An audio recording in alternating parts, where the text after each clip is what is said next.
გაგვიზიარეთ, დაგვირეკეთ, მოგვიყევით. ჩვენ ვუსმენთ ერთმანეთს. ნინი ხუგაშვილთან ერთად. ვუსმენთ ერთმანეთს. საღამოშიდობის მოგესალმებით რადიო იმედის ღიეთერში იწყება პროექტი ვუსმენთ ერთმანეთს მე გადაცემის წამყვანი ნინი ხუგაშვილი ვარ და დღეს ვისაუბრებ თემაზე კანონთან კონფლიქტში მყოფი პირების რესოციალიზაცია.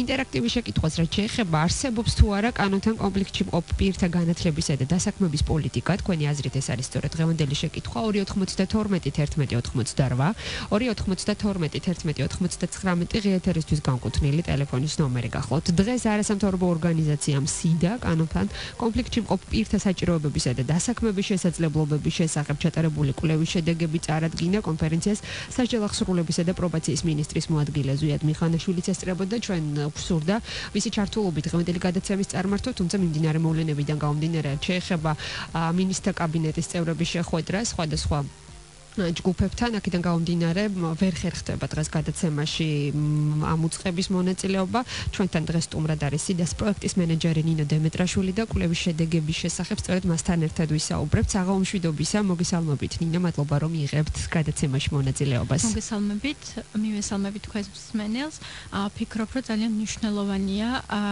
გამომდინარე იქიდან რომ მართლმსაჯულების სფეროში ნაკლებად ხდება ადგილობრივ კონტექსტში კვლევების წარმოება ფიქრობ რომ მნიშვნელოვანია იმის შედეგების გაცნობა საზოგადოებისთვის და სფეროთი დაინტერესებული პირებისთვის, რომელიც აჩვენა სიდას მიერ განხორციელებულმა კვლევამ. თავდაპირველად მოდით განსაზღვროთ კვლევის მიზანი, რა მიზანს ისახავდა, რა იყო თქვენი ძირითადი ამოცანები, რა მასშტაბები მოიცავით, ვინ იყო კონკრეტულად სამიზნე ჯგუფი თქვენი კვლევის და შემდგომ გადავიდეთ ძალიან მალევე, ბუნებრივია, იმიტომ რომ ბევრია სასაუბრო და ბევრი ინფორმაცია გვაქვს მსმენელისთვის გასაცნობი, რას შეეხება ძირითადი პრობლემები ძირითადი მიგნებები რა არის მთავარი გამოწვევები ამ ეტაპზე სწორედ ამ კუთხით და რატომ არის ზოგადად მნიშვნელოვანი პატიმართა და ყოფილ პატიმართა დასაქმებაზე იზრუნოს ქვეყანამ და საზოგადოებამ თავდაპირველად გეტყვით იმას, რომ კვლევა განხორციელდა მიმდინარე პროექტის ფარგლებში, რომელიც ხორციელდება ევროკავშირის მხარდაჭერით, ტრენინგებისა და დასაქმების ინიცირება მართლმსაჯულების სექტორში.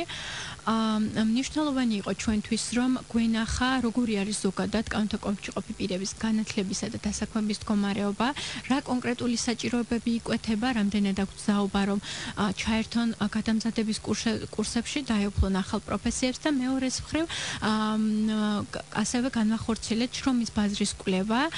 მართალია შრომის ბაზრის კვლევა პერიოდულად ხორციელდება, თუმცა ჩვენთვის აქ მნიშვნელოვანი ამოცანა იყო გვენახა უშუალოდ პროექტის სამიზნე ჯგუფისთვის რა შესაძლებლობებს თავაზობს შრომის ბაზარი და ასევე როგორი არის დამსაქმებლების მზაობა დაასაქმონ, აიყვანონ სამსახურში კანონთან კონფლიქტში მყოფი პირები. აქვე განმარტავ, რომ როდესაც ვამბობთ კანონთან კონფლიქტში მყოფ პირებს, კვლევის მიზნებიდან გამომდინარე, ჩვენ მოვიაზრებთ პატიმრებს, რომლებიც იმყოფებიან პენიტენციურ დაწესებულებებში, პირობით იმსჯავრების მქონე პირებს, ყოფილ პატიმრებს და განრიდებულ პირებს. შესაბამისად ეს იყო ძირითადი სამიზნე ჯგუფი, რომელიც ჩვენ ჩავერთეთ კვლევაში, დაახლოებით 300-მდე ბენეფიციარმა მიიღო მონაწილეობა, რაც შეეხება შრომის ბაზრის კვლევას, აქ გამოკითხული იქნა 115 ბიზნეს ორგანიზაცია. განრიდებულ პირებს რაც შეეხება, ალბათ უფრო ნაკლებად პრობლემური იქნება მათთვის დასაქმება, რადგან ცნობა ნასამართლეობის შესახებ, მათ შესახებ ფაქტობრივად არ მოიძებნება რა, ვითარება მსჯავრდებულებსა და ყოფილ პატიმრების მდგომარეობა როგორია ამ კუთხით და ასევე დავიწყოთ საერთო ჯამში რამდენი პატიმარი გამოიკითხა. მართალი ხარ განრიდებულებთან დაკავშირებით ცოტა განსხვავებული სიტუაცია შესაბამისად ჩვენ ვცდილობდით რომ ის საკითხები რომელიც აქტუალური შეიძლება იყოს პატიმრისთვის და ყოფილი პატიმრისთვის განრიდებულებთან ნაკლებად მიგვეტანა იგივე მაგალითად სხვა შემთხვევაში თუ მეტად გამოიკვეთა უნდობლობის საკითხი განრიდების შემთხვევაში ფაქტიურად არც ერთმა მონაწილემ არ დაასახელა რომ ის გრძნობს საზოგადოების მხრიდან უნდობლობა სწორედ იქიდან გამომდინარე რომ მისი განრიდებულობა არის დიახ კონფიდენციალური რაც შეეხება მონაწილეთა ესე ვთქვათ გადანაწილებას, ყველაზე დიდი რაოდენობა იყო პირობით იმსჯავრების მქონე პირებისა, ახლობ 111-მა პრობაციონერმა მიიღო მონაწილეობა, ასევე ჩვენ შევძელით, რომ ჯგუფის სპეციფიკიდან გამომდინარე მოგვეცა შესაძლებლობა, რომ სამ დაწესებულებაში, პენიტენციურ დაწესებულებაში განგვეხორციელებინა კვლევა, მათ შორის ქალთა დაწესებულებაში, დაბალი რისკის დაწესებულებაში და ასევე თავისუფლების შეზღუდვის დაწესებულებაში. მნიშვნელოვანი იყო კვლევაში ასევე არასრულწლოვანთა მონაწილეობაც, რადგან თქვათ ქალები და არასრულწლოვანები განსაკუთრებულ სამიზნე ჯგუფს წარმოადგენენ როგორც რეაბილიტაციის თვალსაზრისით, ისევე განათლების მიმართულებითაც. როგორია ვითარება რა, როგორ შეგვიძლია შევაფასოთ არსებული სიტუაცია, რა ძირითადი მიგნებები გამოიკვეთა კვლევის პროცესში? რა არის ის შედეგები, რომლის შესახებაც დღეს თქვენ საუბრობთ? ძირითადი მიგნებები შეგვიძლია დავყოთ ეს თქვათ რამდენიმე მიმართულებად, რომელიც უშუალოდ უკავშირდება ბენეფიციარებს და ასევე საზოგადოების კუთხით არსებულ მდგომარეობას, რაც შეეხება, მნიშვნელოვანია ცალკე გამოვყოთ თავად დამსაქმებლების პოზიცია. თავდაპირველად აუცილებლად უნდა განმარტოთ ის, რომ ნასამართლობა ხშირ შემთხვევაში განაპირობებს დასაქმების ხელისშემშლელ ფაქტორად გვევლინება და მაგალითად იმ ბენეფიციართა რაოდენობა, რომლებიც გასამართლებამდე იყვნენ დაუსაქმებლები, ფაქტიურად ორჯერ უფრო იზრდება მას შემდეგ, რაც მათ ეს ნასამართლობის სტატუსი ენიჭებათ. აქ მნიშვნელოვანია გამოვყოთ ისიც, რომ გასამართლების შემდეგ ძალიან რთულია იმ პოზიციის შენარჩუნება, რა პოზიციაც მანამდე ეკავა პირს. მაგალითად, ბოლო 1 წლის განმავლობაში გასამართლებამდე დასაქმებული პირები და თუ მაგალითად 66 ადამიანი ასახელებდა, რომ დასაქმებული იყო თქვა საჯარო სექტორში ან არასამთავრობო ორგანიზაციაში და კერძო უწყებაში, გასამართლების შემდეგ მათგან მხოლოდ 15 ადამიანი დარჩა იმავე პოზიციაზე, იმავე კომპანიაში, რაც ნიშნავს იმას, რომ ფაქტიურად იცვლება როგორც არამხოლოდ დასაქმების სტატუსი, არამედ დასაქმების პოზიციაც. ჩვენ ბუნებრივია სტიგმა და დისკრიმინაცია შეიძლება მის ფესვები ვეძებოთ საბჭოთა წარსულიდან, როცა არა თვითონ დასაქმებული, არამედ სანათესაოში მყოფი პატიმარიც კი თუ აღმოგაჩნდებოდა, წარმატების შანსები მოკლედ ძალიან მინიმალური იყო. საზოგადოების დამოკიდებულება შესაძლებელია სწორედ ამ კუთხით დავინახოთ. როგორია დღეს, რამდენ შეიცვალა, როგორია დამსაქმებლების პოზიცია თავად და ასევე მნიშვნელოვანია ხშირ შემთხვევაში, როდესაც ყოფილ პატიმართა დასაქმებაზე მინდის საუბარი, საზოგადოების ბევრი წარმომადგენელი ამბობს, რომ ჩვენ გვიჭირს დასაქმება არ თუ პატიმრებს. აქედან გამომდინარე სტიგმა და დისკრიმინაცია დღეს ბუნებრივია ვაღიარებთ, რომ არის პრობლემური, მაგრამ ასევე საინტერესო რამდენად აქვთ მათ შესაბამისი კვალიფიკაცია იმისთვის, რომ დასაქმდნენ და აქვე კიდევ ერთ შეკითხვას დაგისვამთ, თუ არის თქვათ მითითებული სადმე, რომ ამა თუ იმ მიმართულებით პატიმარს ან ყოფილ პატიმარს თქვათ არ აქვს მუშაობის დაწყების საშუალება, ახსენეთ არასამთავრობოები, ახსენეთ საჯარო დაწესებულებები. რა ვითარება ჩვენთან არის, რა იმის შეზღუდვები ამ ხრევ, რა ინფორმაციას ფლობთ? კონკრეტულად ალბათ რთული იქნება გამოვყოთ რომელიმე უწყება, სადაც განსაკუთრებულად ჭირს მათი დასაქმება, თუმცა ზოგადად ბენეფიციარები უფრო მეტად ხედავენ მათი დასაქმების შესაძლებლობებს კერძო ბიზნესში და აქ წამყვანი არის მაგალითად ახლობლების დახმარება, რომლებიც გაუწევენ რეკომენდაციას დასაქმების მიმართულებით და ასევე ფიქრობენ, რომ უფრო მეტი შანსი აქვს სოფლის მეურნეობის მიმართულებით თვით დასაქმების ან მცირე ბიზნესის წამოწყების კუთხით. ეს ნიშნავს იმას, რომ ისინიც თავადაც ნაკლებად ცდილობენ კონკრეტულ დამსაქმებლებამდე მივიდნენ და მიიტანონ მათი პრობლემები და უფრო მეტად ორიენტირებული არიან საკუთარი ძალებით, მეგობრების ახლობლების ჩარევით მოაგვარონ ეს პრობლემა. თქვენ ასევე ახსენეთ ზოგადად დობის საკითხი და აქაც უნდა აღვნიშნოთ ის, რომ უნდობლობას, როგორც ასე ვთქვათ, დაუსაქმებლობის განმაპირობებელ ფაქტორს თავად ბენეფიციარები ასახელებენ როგორც პირველ ადგილზე და ყველაზე წამყვან, ასე ვთქვათ, მიზეზად, რის გამოც ისინი ვერ ახდენენ შრომით რეაბილიტაციას და ასევე უნდა მოვიყვანოთ დამსაქმებლების პოზიციაც აქ, რადგან მათთან ჩატარებულმა კვლევამაც ხატყო, რომ ყველაზე ნაკლებად იმ ჯგუფებს შორის, მაგალითად, როგორც შეიძლება იყოს უმცირესობები, შეზღუდული შესაძლებლობის მქონე პირები, სხვა ჯგუფის წარმომადგენლები, ყველაზე ნაკლებად ისინი სწორედ ისურვებდნენ, რომ კანონთან კონფლიქტში ყოფი პირები დაესაქმებინათ. მიუხედავად იმისა, რომ ორგანიზაციების მცირე ნაწილს უკვე ჰქონია მსგავსი გამოცდილება დასაქმების მიმართულებით და დაუსაქმებია თქვათ პრობაციონერი ან განრიდებული პირი, ისინი კიდევ უფრო მკაცრად ეკიდებიან ამ საკითხს და ფიქრობენ, რომ მნიშვნელოვანია კვალიფიკაცია იყოს ამ ადამიანების კიდევ უფრო მეტად ამაღლებული და ის პროფესიები თქვათ და შესაძლებლობები, რაც პროფესიების დაუფლების კუთხით მიეწოდებათ, აუცილებლად უნდა განვითარდეს და გაღრმავდეს, რომ მაქსიმალურად მოერგოს იმ საჭიროებებს, რომელსაც აწესებს შრომის ბაზარი. თავად რა ვითარება სწორედ ამ კუთხით, განვითარების, განათლების, კვალიფიკაციის კუთხით, თავად პენიტენციურ დაწესებულებაში ჩვენ დღეს ბუნებრივი არ გვაქვს საშუალება რომ მივიღოთ დღე ეთერში კომენტარი, მაგრამ გავრცელდა სააგენტოების მიერ საჯელახსრულებისა და პრობაციის მინისტრობის კანდიდატის ხუგაშვილის განცხადება ამ საკითხთან დაკავშირებით, რომელიც ამბობს მოახდენ ციტირებას 2018 წლის 1 იანვრიდან ჩვენ ხსნით გათავისუფლებისთვის მოსამზადებელ დაწესებულებას, სადაც გადაყვანილები იქნებიან ის პირები, რომლითაც კალენდარულად დარჩათ 1 წელი გათავისუფლებამდე. გარდა ამისა, ამ დაწესებულებიდან მოხდება მსჯავრდებულთა გათავისუფლება ყოველდღიურ რეჟიმში, იმ შემთხვევაში თუ ისინი იპოვიან მუდმივ სამუშაო ადგილს, ან თუ ივლიან სასწავლო დაწესებულებებში, ასევე როგორც ხუგაშვილი ამბობს, ჩვენ დავნერგავთ და განვახორციელებთ რისკის მიხედვით მსჯავრდებულთა დაწესებულებებს და კლასიფიკაციას და ასევე მნიშვნელოვანია მის განცხადებიდან ისიც, რომ მსჯავრდებულებს გარკვეული თვეების შემდეგ მისი რისკ ჯგუფისთვის გადახედვის და მისი შეცვლის მოთხოვნის შესაძლებლობა აქვს და მისო განმარტებით სწორედ 1 იანვრიდან მსჯავრდებულებს, რომლებიც იქნებიან დაბალი და საშუალო რისკის დაწესებულებებში, საშუალება ექნებათ მიიღონ განათლება დისტანციურად. რა ვითარება ამ დრომდე? გასაგებია, რომ 1 იანვრიდან არის ნება იმისა, რომ იყოს უფრო მეტად ამაღლებული თავად პატიმართა კვალიფიკაცია და განათლების კუთხითაც იზრუნონ. რა ვითარება ამ დრომდე?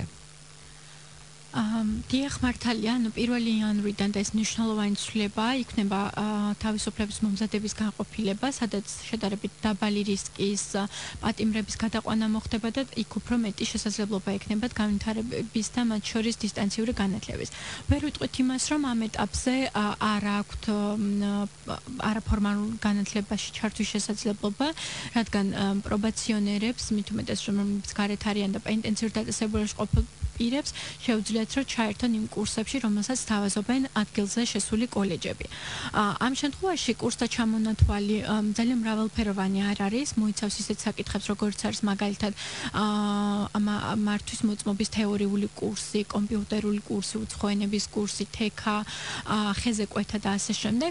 თუმცა ეს კურსები შემდეგ ვერ განაპირობებს იმას, რომ გათავისუფლების და დასრულების შემდგომ ხელი შეუწყოს ამ პირების დასაქმებას. ამიტომ მნიშვნელოვანი არის, რომ კურსების შეთავაზება მაქსიმალურად ხდებოდეს იმ საჭიროებებზე მორგებით, რომელიც არსებობს შრომის ბაზარზე. ანუ ადამიანები გადავამზადოთ იმ ხელობასა და პროფესიაში, რომელთაც შემდეგ გაუმარტივდებათ დასაქმება და აქ აუცილებლად უნდა ვთქვათ ისიც, რომ თავად პატიმრებში, პრობაციონერებში და განრიდებულ პირებში და ყოფილ პატიმრებში არის мотиваცია იმისა, რომ დაიუფლონ ახალ პროფესიებს და ეს ძალიან კარგია, იმიტომ რომ ადამიანების უმრავლესობა, რომლებიც კვლევაში იყვნენ ჩართული, გამოთქვავენ მზაობას, გაიარონ გადამზადების კურსები, შეიძლება იყოს ეს მოკლევადიანი კურსები, მაგალითად ტრენინგები სხვადასხვა მიმართულებით და აქ უფრო მეტად აქცენტი კეთდება პიროვნული და სოციალური უნარების განვითარებაზე და ასევე დაიუფლონ პროფესიებს, რომელთაც სწავლება საახლობით გრძელდება სადღაც 3 თვიდან 6 თვემდე პერიოდში, იმიტომ რომ ეს ვადა გამოვლინდა, რომ არის უფრო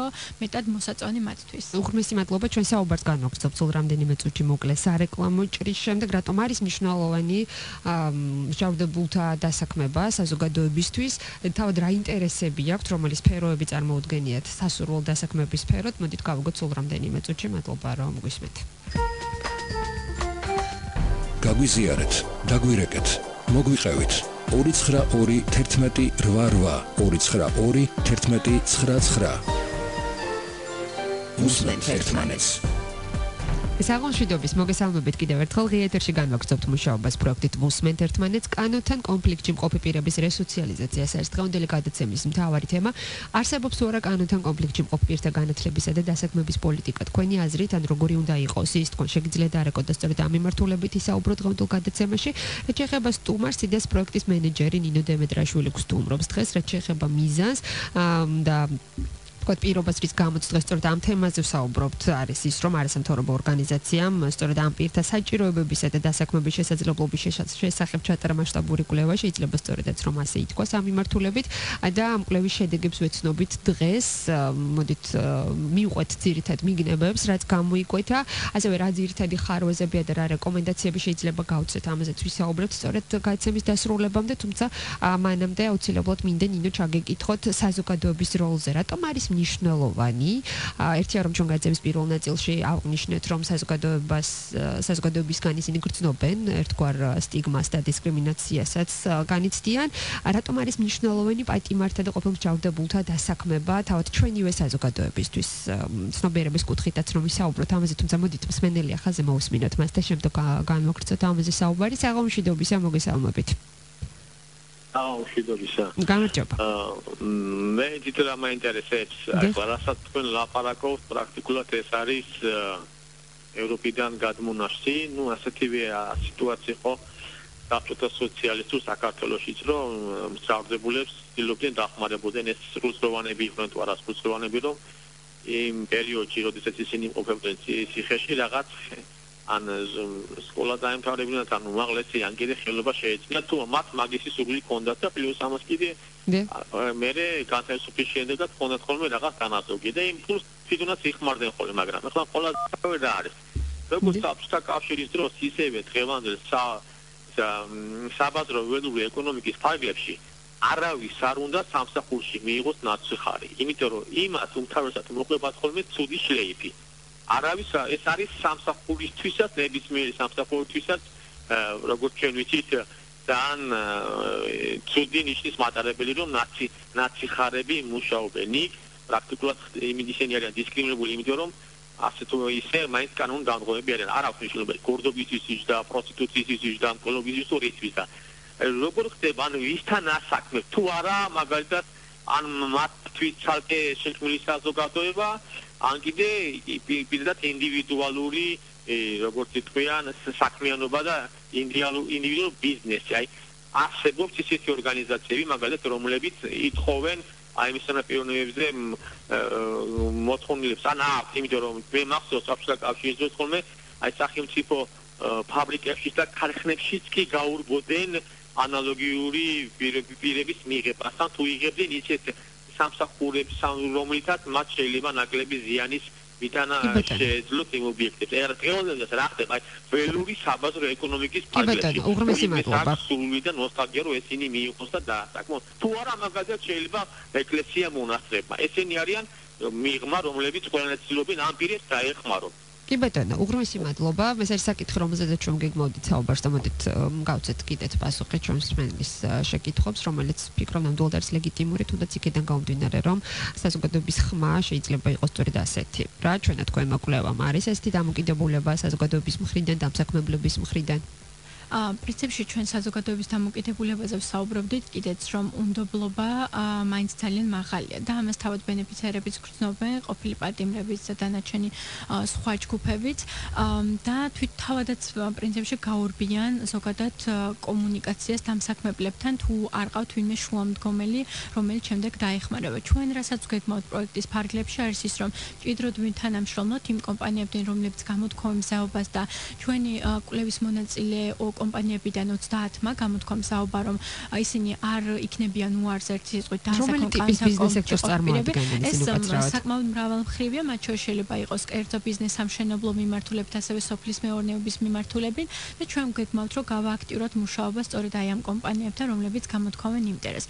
აქ უნდა აღვნიშნოთ ისიც, რომ ხშირად დამსაქმებლებს არ აქვთ საკმარისი ინფორმაცია თავად ამ ჯგუფზე და ამიტომ აქ მნიშვნელოვანი როლი აქვს სახელმწიფოსა და ნებისმიერ ორგანიზაციას, რომელიც ამ საკითხებზე მუშაობს, იმისთვის რომ მიაწოდოს დამსაქმებლებს შესაბამისი ინფორმაცია. მას შემდეგ როცა იგებენ თქვათ რაღაცა დანაშაულის გარემოებებს ან ასე შემდეგ უფრო მეტად ლოიალური ხდება ხოლმე საზოგადოების დიდი ნაწილი, ვიდრე მანამ სანამ არ აქვს ამაზე ინფორმაცია.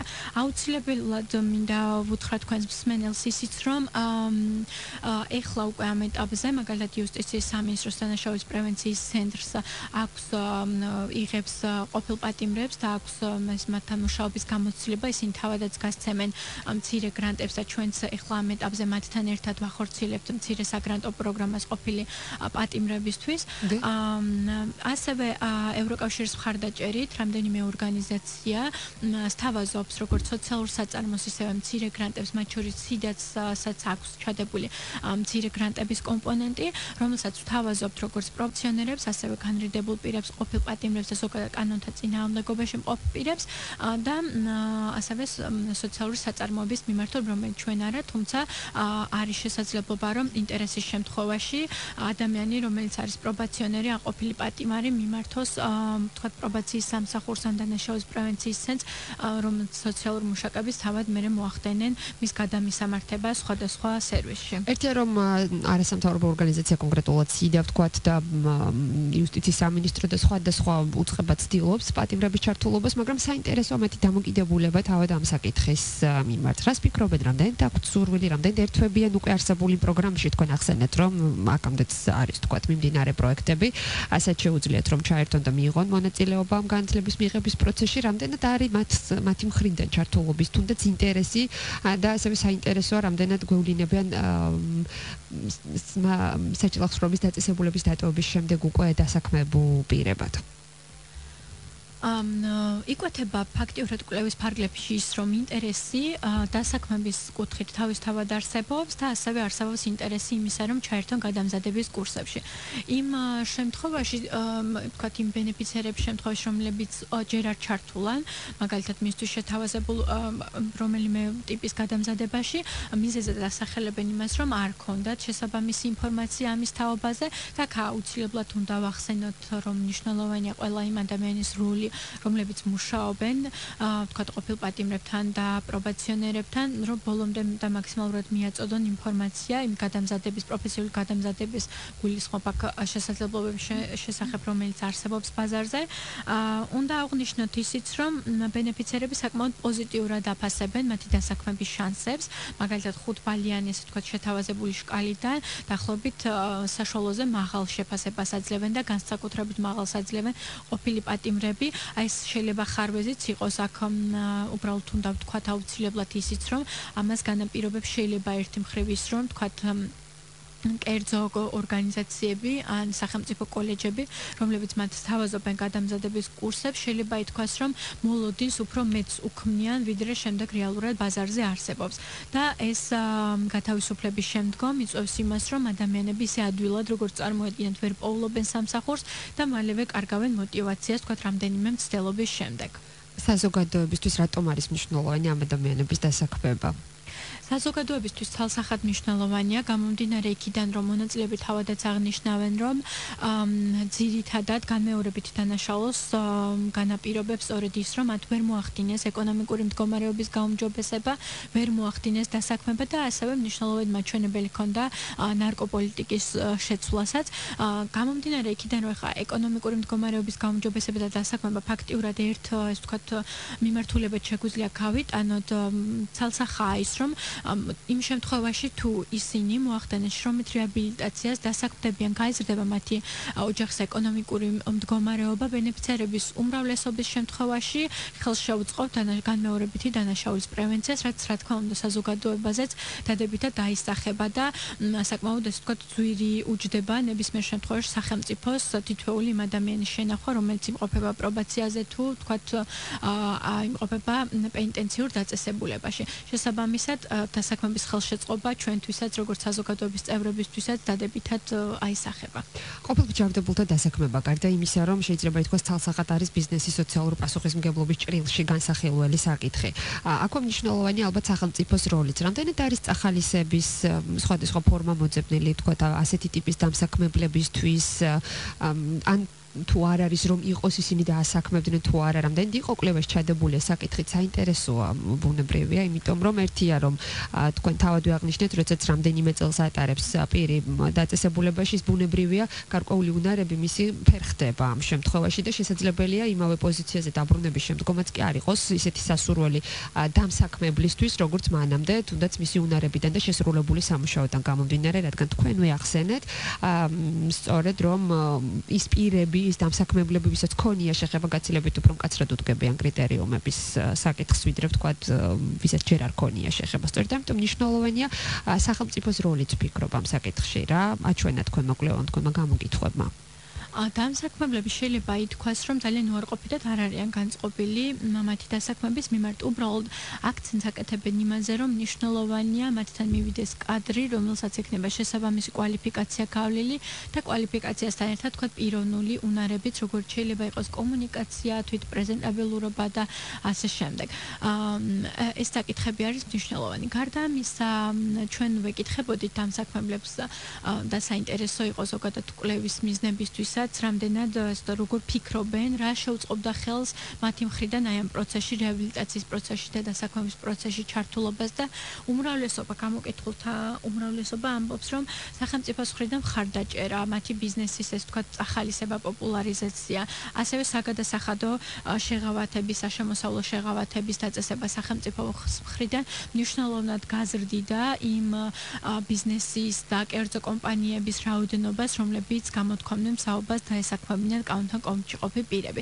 შესაბამისად აქ შეგვიძლია ვთქვათ ის, რომ იმ შემთხვევაში თუ სახელმწიფო იზრუნებს იმაზე, რომ უფრო მეტად დაინტერესოს კერძო კომპანიები და ბიზნეს სექტორი, სხვადასხვა კუთხით მისცეს რაღაცა გარკვეული ინსენტივები, შესაბამისად გაიზრდება აი ამ სექტორში ზუსტად კანონთან კონფლიქტში ყოფი პირების დასაქმების მაჩვენებელი. უღრმესი მადლობა, ვიდრე დაგავიშვიდობებით ერთგვარი რეზიუმეც, რომ გამოვიდეს ჩვენი საუბრისა, კვლევის ანგარიში, რომელიც არის საკმაოდ სქელტანიანი და რომელსაც სწორედ ახლა მიჭირავს ხელთ დასაქმების ბაზრისა და კანონთან კონფლიქტში მყოფ პირთა პროფესიული შესაძლებლობების და საჭიროებების შესახებ არის. მოდით გავაკეთოთ ჩვენი საუბრის ერთგვარი რეზიუმეც და ის მთავარი საკითხები წამოვწიოთ კიდევ ერთხელ, რაც არის მნიშვნელოვანი, როდესაც სწორედ ამ თემაზე ვსაუბრობთ, როდესაც საქმე ეხება ამ კატეგორიის პირებს, დამსაქმებლებს, სახელმწიფოს როლს, საზოგადოების დამოკიდებულებას. ალბათ შეჯამებისათვის მნიშვნელოვანია რამდენიმე თქვა საკითხს გავუსვათ ხაზი. ერთი ის, რომ დავისაუბროთ ამაზე, რომ უნდობლობა საზოგადოების საკმაოდ მაღალია და ამას თავად ბენეფიციარებიც როგორც დაუსაქმებლობის მთავარ მიზეზს ისახელებენ. ასევე ხაზგასასმელია კვალიფიკაციასა და ბენეფიციართა კვალიფიკაციასა და დამსაქმებლის მოთხოვნას შორის თანხვედრა. და აქ პრინციპში განსვლა გვაქვს, რადგან უმრავლეს შემთხვევაში მათი კვალიფიკაცია ვერ პასუხობს იმ მოთხოვნებს, რომლებსაც დამსაქმებლები აწესებენ. ძალიან სასიამოვნოა ის, რომ თავად პროექტის სამიზნე ჯგუფი გამოთქვამს გადამზადების მზაობას, ახალი პროფესიების და დაუფლების კუთხით და მათთვის სასურველია და მეტად საინტერესო, უფრო მეტად მოკლევადიანი პროფესიული გადამზადების კურსები და მნიშვნელოვანია ისიც, რომ შეჯამებისთვის ისიც, რომ თუ გაუმჯობესდება კანონთან კონფლიქტში ყოფი პირების ეკონომიკური მდგომარეობა და მივცემთ მას შრომითი რეაბილიტაციის შანსს, ამით ხელს შეუწყობს მთლიანად განმეორებითი დანაშაულის პრევენციას. აქვე არ გვიხსენებია და აღნიშნოთ ალბათ ისიც მნიშვნელოვანია, რომ დასაქმების კუთხით თავად ბენეფიციარები ამბობდნენ, რომ სცადეს დასაქმება შემდეგ რაც დატოვეს პენიტენციური დაწესებულება, ან თქვათ გასამართლების შემდეგ და უმრავლესობა ფაქტიურად ძალიან დიდი უმრავლესობა ამბობს იმას, რომ ან ვერ მოახდინეს დასაქმება, ან დასაქმდნენ, თუმცა დასაქმდა ძალიან მცირე პერიოდით. ეს ნიშნავს იმას, რომ მათთვის მაინც ეს დასაქმების შესაძლებლობები შეზღუდულია და ნაკლებად ახდენენ სამსახურის მიზეზები, რამდენი სახელმწიფო მიზეზები არის განსხვავებული. მაგალითად, ერთი შემიძლია ვთქვა, რომ იგივე კოლეჯში სწავლასთან დაკავშირებით 15% გამოკითხულების ამბობს, რომ უარყოფითი დამოკიდებულება არის პროფესიონალების მიმართ, რომლებიც იქ ასწავლიან და ასევე სტუდენტების მხრიდან. აქ ცოტა ასე ვთქვათ, საკამათოა ის რამდენად ხდება იმის გააჟღერება, თუ სასამართლები არის თუ არა პირი, რომელიც ვთქვათ იგებს განათლებას და იგივე არის დასაქმების დროსაც. უბრალოდ ეს ადამიანები იმ შიშით, რომ შემდეგ დამსაქმებელი ან კოლეჯი მაინც გაიგებს იმას, რომ არის სასამართლები, თავადვე ახდენენ ხოლმე ამ საკითხის წინ წამოწევას და თავადვე აწვდიან ინფორმაციას. მნიშვნელოვანი იყო მაგალითად პრობაციონერების კომენტარები, რომლებიც ამბობდნენ, რომ იმ შემთხვევაში თუ კი დამსაქმებლები მისცემენ შანსს, ისინი მთელი мотивაციით იმუშავებენ, რადგან მათ ყველაზე მეტად ეშინიათ, რომ რამე ისე არ გააფუჭონ და მათი მდგომარეობა კიდევ უფრო არ დამძიმდეს.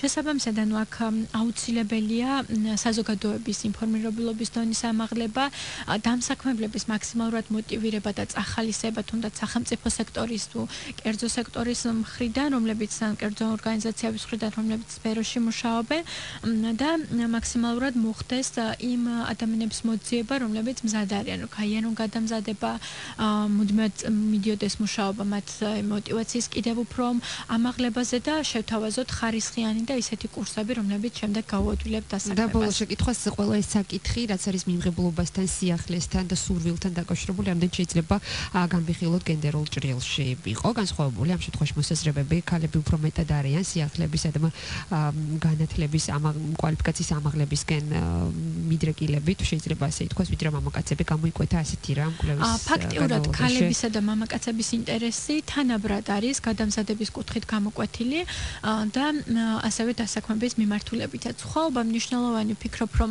უფრო მეტად გამოიკვეთა იმაში, თუ ვინ უნდა დაუჭიროს მხარი მთელს ამ პროცესში, რეაბილიტაციის და რესოციალიზაციის პროცესში.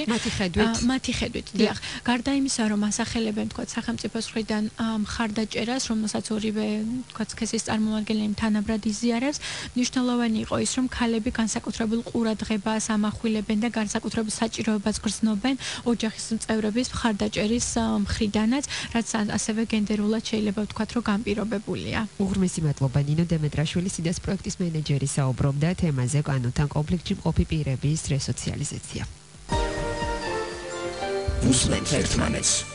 დავით ერთმანეთს დავამშვიდობებით. ტრადიციულად შეგახსენებთ, რომ რადიო იმედი და სოციალური ვებ პლატფორმა ვიხელფჭი ვახორციელებთ ერთობლივ საქველმოქმედო კამპანიას, რომლის ფარგლებშიც ჩვენ ვცდილობთ დავეხმაროთ მათ, ვისაც ეს ყველაზე მეტად სჭირდება. მეგობრებო, ჩვენ ამ კვირაში ვეხმარებით 53 წლის მაიატურაშვილს. მას აქვს მკერდის ავთვისებიანი სიმსივნე და სჭირდება მკურნალობა, რომელიც საკმაოდ ძვირადღირებული პროცესი გახლავთ. 120,000 ლარი ჯდება. თქვენ გაქვთ საშუალება დარეკოთ ნომერზე 0917108082 0917108082 არის ღირებულება გახლავთ 1 ლარი. ასევე გაქვთ საშუალება ეძიოთ ვებგვერდ www.help.gr მოიძიოთ ძალიან ახალგაზრდა ქალბატონის 53 წლის მაიატურაშვილის ისტორია, რომელიც გოლის თეატრის მსახიობი გახლავთ და დაუჭიროთ მას მხარი ნებისმიერი ოდენობის თანხის გადარიცხვით გამოჯანმრთელების პროცესში. ჩვენ კვლავინდებურად ვიტოვებთ თქვენი თანადგომის იმედს, გამომდინარე იქიდან, რომ არაერთხელ გვიჩვენებია თანადგომის ძალიან კარგი მაგალითები, სწორედ თქვენი ჩართულობით ჩვენ მსმენელებთ. უღრმესი მადლობა ყურადღებისთვის კიდევ ერთხელ. საერთოდ სტუდიაში მუშაობდი ნინი ხუგაშვილი, გემშვიდობებით მომავალ შეხვედრამდე ნახვამდის. გაგვიზიარეთ, დაგვირეკეთ, მოგვიყევით. ჩვენ ვუსმენთ ერთმანეთს. ნინი ხუგაშვილთან ერთად. ვუსმენთ ერთმანეთს.